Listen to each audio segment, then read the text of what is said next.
Tral encounter में हिज़्ब के एक कमांडर समेत 3 मकामी मिलिटेंट हलाक हो गए हैं। बीती शब 1 बजे के करीब कचलमन त्राल के करीब सिक्योरिटी फोर्सेस के नाके पर ये एनकाउंटर हुआ।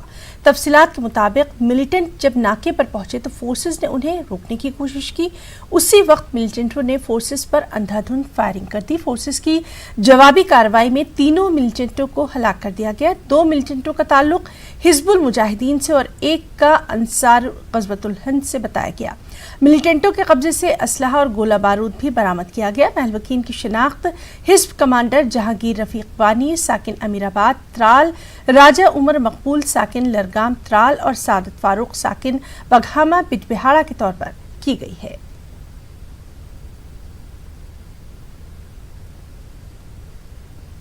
और डीजीपी जम्मू कश्मीर दिलबाग सिंह का इस पर क्या कुछ कहना रहा, आइए देखते हैं।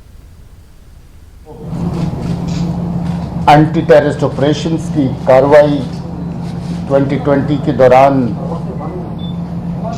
चल रही है। उसमें आज फिर एक कामयाब ऑपरेशन शेराबाद त्राल में हुआ, जिसमें हिज़्बुल मुजाहिदीन के 3 टेररिस्ट मारे गए। हमाद खान के उस एरिया में मारे जाने के बाद जो सबसे खतरनाक टेररिस्ट वहां पर ऑपरेट कर रहा था और जिसने हिज़्बुल मुजाहिदीन की उस जगह में कमांड ली थी, जहांगीर, वो भी इसमें शामिल है। और उसके साथ दूसरा जो राजा मकबूल और तीसरा सदात, 2 त्राल के रहने वाले हैं और तीसरा बिजबिहाड़ा का रहने वाला है। काफ़ी बड़ी तादाद में इनसे असला अम्नीशन भी पकड़ा गया है। जहांगीर खूंखार किस्म का आतंकी रहा है और इसने राजा मकबूल के साथ कम से कम 8 ऐसी टेरर वारदातों को अंजाम दिया, जिनकी वजह से इलाके में बहुत ज़्यादा खौफ और टेरर का माहौल था।